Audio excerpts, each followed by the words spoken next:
within 2 months, I did what he said. I didn't have any pain in my knee. So I said, I'm going back and pick up my better self. This is my better self. Because I'm so much better. I'm doing the ab coaster and everything, and exercising, and I'm loving life. And I got rid of my stinking thinking. Yes. I realized that the job is going to take care of itself. So now that I have my better self, I'm coming back to him to get my best self. There it is. Great. Say this, I'm hands back over to you. No, don't go anywhere. How many of y'all go to church on a regular? You know, sometimes we can get caught up in the religion of what we're doing and think we can pray ourselves into good health. I'm all for having faith. I'm all for a higher power. I'm down with all that. Believe it or not, you may not think I am, but I am. But one thing for me, the higher power says more than anything else is to seek wisdom. Yes. And you cannot pray her needs better. You got to do something about it. I mean, what this woman did is not a miracle. It's just her diet. Sometimes it can be that simple. Go ahead, Doc. That's right. And I want to go over a couple of things, because some of us, how many of us are vegetarians in the room? Now keep your hands up. How many of you are vegetarians and you eat fish? You're not vegetarians. Okay, so the other crew that had their hand up, you all, you know, because we think that eating, because the fish industry convinced us that you could be a vegetarian and eat fish, and that you could eat chicken. But no, you cannot. And I wanted to give you a couple of examples. I've said them on Mike's show, so some of you will know where I'm going. But when you ride down the street in your big Cadillac Escalade with your 24-inch bling bling tires, do you have a problem riding over a dead chicken? Hell yeah. You do. And why do you? I don't mess my wheels up. Because it's disgusting. Riding over a dead chicken with your Uniroyal all-weather, all-terrain tires is disgusting. But you have no problem putting that same dead chicken up to these lips. That's right. That you won't look at your neighbor and kiss him if you don't know him, will you? But you'll put a dead chicken up here, won't you? That's right. See, that something has gone wrong, because when we true. swerve to miss that dead chicken, that's an innate response. That's our nature. But when you eat that chicken, that's your conditioning. And we look at what's happening in our community. Remember when chickens were this big, and now they're this big?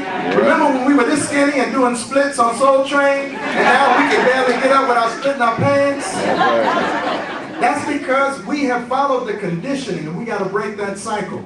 And what she mentioned about the animals being stressed, when you eat a dead animal, you eat the stress and the death and the pain and the suffering of that animal. And then you wonder why it causes you to feel like, oh man, I'm just worn out. You all, some of you all know enough about what it is that we should do, but you've put it aside. Remember every Friday night what Grandma would give us? Every castor oil across the board. Everybody got castor oil, and we went to the bathroom every morning, every day of the week. Right? And now we'll have a bowel movement twice a week and think we're doing all right. I'm regular. Yeah, I go twice a week. Wow. That's not regularity. In addition to that, there were some other things that we did. Remember Father John? In 666? And some of you all remember when we would put some on a sugar cube. What would we do? Put some kerosene on a sugar cube and suck it off, and that would clear up our cough and our cold. Some of y'all aren't that old. Some of y'all be running. See? That's right. You go out there to the gasoline can, pour it on and just suck it off. It'll make you feel better. Some of you all remember onions. Man, onions, because of the sulfur in onions, it fixed so much stuff inside of us. And my grandmother would take the onions, put it in a sock, right? And put other stuff in it too, but she put the onions and the cayenne pepper in a sock, wrap it around my neck. But before she put it on my neck, she had this thing, she would put Absorbing Junior on there. So that I guess she said this increases the absorption of the onion. I stunk so bad the next morning, and of course she would put it on my feet. So I had onions on my feet, around my neck. I would stink so bad. Nobody would sleep in my room, but every single time, without fail, I had no fever the next morning.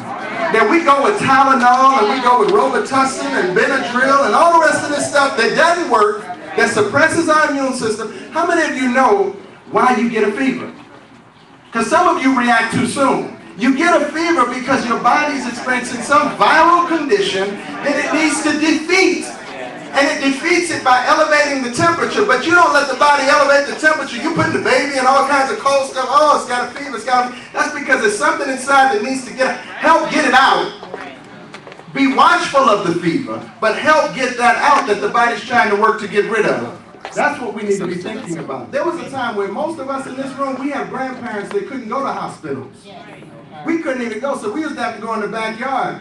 Bush medicine, Dr. Sunyatta will tell you about, we go in the backyard and pull up some weeds and some twigs and some leaves off the trees and cook it up and drink it, and it worked all the time. So we got to get back to that cycle. Inside of this body is a process called homeostasis. That's the immune system, keeping everything in balance. And you got to work to help the immune system stay in balance. Now I'm going to get a little bit conspiracy theorist on y'all for a minute. What happened to organized crime? You think those guys retired? No. Sure, they retired. They just say, oh man, the money's too good. We're tired of killing people, right? What happened to another organization that doesn't like people of color? Y'all know what happened? Did they all retire? No. But check out, if you just do the math and figure out where are we dying the fastest, remember I call it the hospitals or the concentration camps? We are dying faster in the hands of the medical establishment now than any other place on the earth. Homicide can't touch diabetes. AIDS can't touch diabetes. The death rate over in Iraq can't touch diabetes, but we get real upset when somebody gets shot in Iraq. Oh man, we need to go beat them people up. And right here in your own neighborhood, we're watching us expire. So we need to be more mindful. We got some great products here. Dr. Sunyatta Amen is going to have a conference that's going to be coming up in a couple of weeks. It's a movement and health conference. So you got these great resources in your midst. You know, don't look at Everlasting Life as just another food joint. You can't choose between Crack Donald's and Everlasting Life. Like, where are we going to go? Crack Donald's, Everlasting Life. What do you think?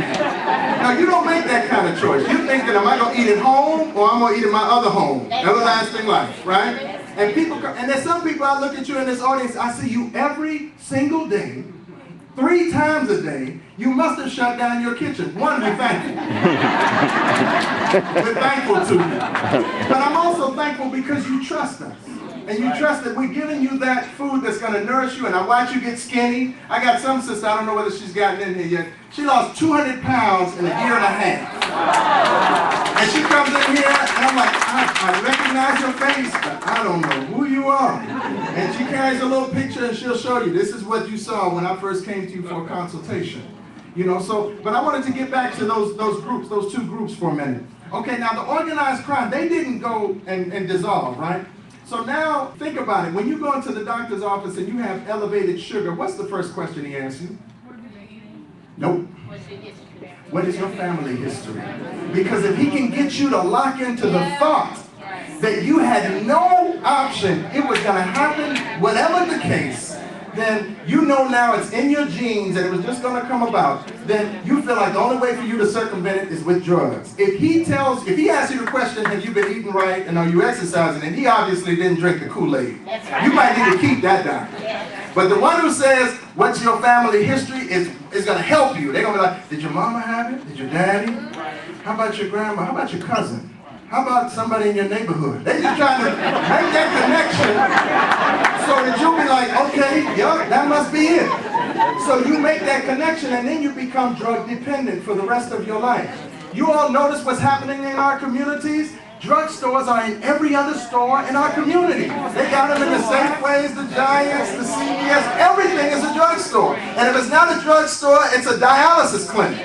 They opening them up, they pop it, and they just look like a simple office building, right? Because they put other stuff in there. But its major focus and what they provide to the community is dialysis. It's too many of us on dialysis. Since when did the kidney be programmed to fail on us?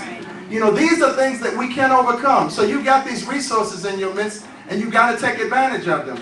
Think about this, the American Heart Association. Let's go to the Cancer Foundation, you know. How about the race for the cure?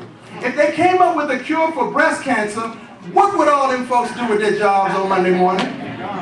They have no plans on coming up with a cure for breast cancer. And you go out there with your little pink thing on and your hat, and I'm doing this for mama. You ain't doing this for nobody but that boy sitting up in the top of that White Tower, making all of that money while they got everybody programmed thinking that this is going to be the way that we're going to come up with a cure. No, the way that you're going to come up with a cure is you're going to take personal responsibility for your health.